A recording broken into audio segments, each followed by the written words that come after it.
Okay, so have you ever thought, like, what would you actually do if you didn't have to work? Like, at all? Like, if you were just set, Yeah. you know, financially secure, what would you actually spend your days doing? Interesting question. Yeah. Well, there was this post on LinkedIn Oh, yeah. from Shantanu Deshpande, Okay. and he's the CEO of Bombay Shaving Company Right. in India. Mm-hmm. And it kind of got me thinking about this because he had a very strong take on Indian work culture. So we are going to deep dive into this LinkedIn post today. Sounds good. And his name again is Shantanu Deshpande. He's the CEO of Bombay Shaving Company. And we are going to deep dive into his post and kind of the discussion that ensued afterwards. I'm intrigued. Yeah, so he makes this pretty bold statement in the post.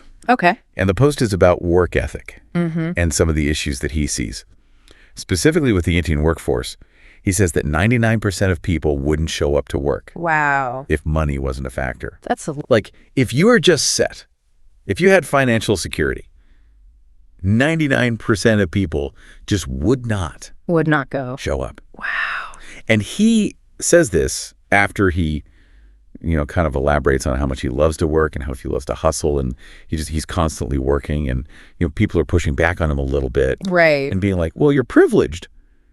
You're the CEO of a company. Of course. Yeah. So, of course, you can work all the time and you can say this kind of stuff. But that's kind of where this statement comes from. He's like, yeah, well, I love it, but I'm pretty sure I'm in the 1%, and I'm pretty sure everyone else is just here for the paycheck. Yeah. I mean, I think on some level that's probably true for a lot of people. I think that most people don't love what they do enough to do it if they didn't have to for money. But yeah, I don't know if I'd go that far to say 99%. 99% is pretty high. But there's definitely a lack of job satisfaction in a lot of places. And we're seeing this globally. That's true, yeah. It's not just India. Right. This is everywhere. People are struggling with work-life balance, dissatisfaction with their jobs, quiet quitting and all that. Yeah, exactly. Yeah. So that's kind of an interesting thing that you brought up. He's speaking specifically from the Indian context. Okay. But his post kind of went viral because people were like, no, this is me in America, or this is me in the UK. Yeah, it's very relatable. It was a very relatable sentiment. Yeah. And he even says, he's like, this isn't just gig workers. He sees it from gig workers to government employees. He even sees this kind of like apathy towards work. Wow. Across many different sectors. So it's like, okay, so it's not just that people are stuck in jobs they hate. you know? It seems like it's maybe something a little bit more... It's a little deeper than that. A little deeper, yeah. So he touches on something else, too, that I think is interesting. Okay. Which is wealth disparity. Right. And I think that's kind of where he loses some people. Because he talks about how in India, 2,000 families control like 18% of the nation's wealth. That's a huge gap. It's a huge gap. And he's like, but they only contribute like less than 2% of the taxes. Oh, wow. So... obviously, this is a complex issue. Yeah, absolutely. We're not going to solve wealth inequality in this deep dive. Yeah. But it brings up an interesting question. Like, how does that affect people's mindsets? I think it's huge. When you see that kind of disparity, it can be really demotivating. If you feel like the system is rigged against you, why bother? Right. Why work hard? Why try to climb the ladder when it feels like the odds are stacked against you? And it's interesting because he actually goes on to say, like, imagine you're just working your butt off. Yeah. Right? Like, you're just going. Putting in the hours. Putting in the hours. You're trying to, like, make a better life for yourself. Right. But then you just see these people who kind of, like, effortlessly have this wealth. Yeah. Like, they were just born into it. Yeah. They were just born into it. And they're not even contributing as much back into the system. You know what I mean? It's not a level playing field. Yeah. And I think that can create a sense of hopelessness and resentment. Like, why should I even try? Right. Like, what's the point? Right. And it's interesting because this kind of goes back to, like, this whole idea of, like, the American dream or, like, the Indian dream or, like, whatever it is. Hustle culture. The hustle culture. Like, if you just work hard enough, you'll succeed. You'll succeed. Pull yourself up by your bootstraps. Yeah, and it's like, okay. Right. But in this context... Is that really true? Is that really true? Right. It's being challenged. Yeah. I think a lot of people are starting to question that narrative. Like, is it really enough to just work hard? Right. Or is there something else going on here? Right. And so I think this is what's so interesting about his post. Yeah. Is it's like he's saying, okay, yeah, you should work hard. And I think that's where some people kind of jumped on him because they were like, oh, you're just another CEO who's telling us to work harder. Right. Blind to the reality. Right. But it's like, but I think what he's trying to say is that, like, that's not the only thing. There's more to it. There's more to it. Yeah. And maybe there's something fundamentally wrong. Systemically. Yes. That needs to be addressed. With the system. Exactly. Yeah. Like, there needs to be more of a balance. And I think that's what's so interesting is, like, he's saying, like, we should be working hard. We should be trying to, you know, be productive members of society. Yeah, absolutely. But there also needs to be some acknowledgement Mm-hmm. that, like, the system is not set up to benefit everyone equally. Right.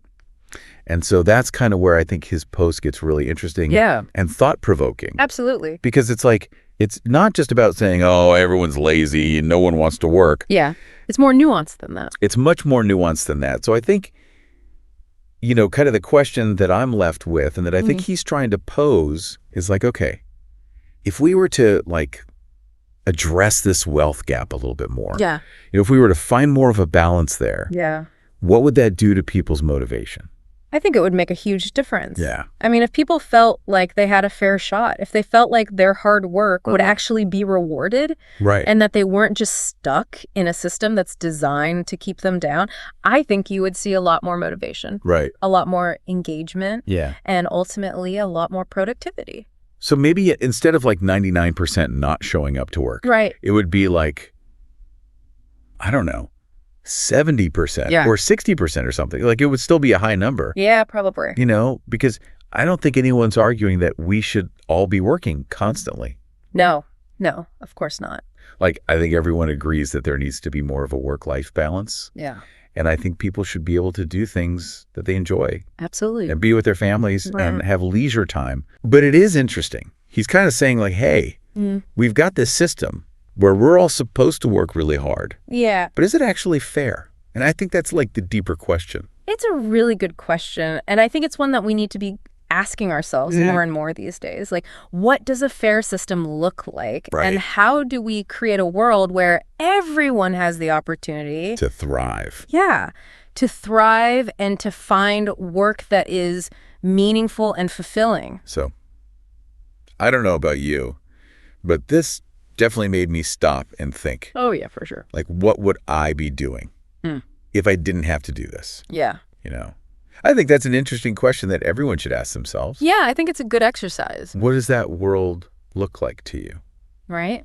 What is it that you would be doing if you didn't have to do this? That's a good question. I'm going to have to think about that. Yeah, me too. I don't know off the top of my head. I think you'll be very revealing. I think it would. And I think, you know, there's no easy answers. But I think it's a conversation that we need to be having. Absolutely. Because, you know, work is such a big part of our lives. Is. And it's something that we spend so much time doing. Right. That we should at least be asking ourselves, like, is this really what I want to be doing? Right. No? And if not, what can I do to change it? Exactly. Or what can we do to change it? Right. Collectively. Yeah. To create a better system for everyone. So, Deshpande. Yeah. CEO of Bombay Shaving Company. Interesting guy. He started a very thought-provoking discussion. He did. And I don't think there's any easy answers. But it's one that I think we should all be asking ourselves, and I think we should all be talking about. Yeah, I agree. Yeah. I'm glad we had this deep dive. Me too. Ugh. It was really fascinating. Yeah. A lot to think about. A lot to think about. Yeah. All right. Well, Thanks for having me. yeah, thanks for coming on. Yeah, absolutely. And we'll see everybody next time. See you then.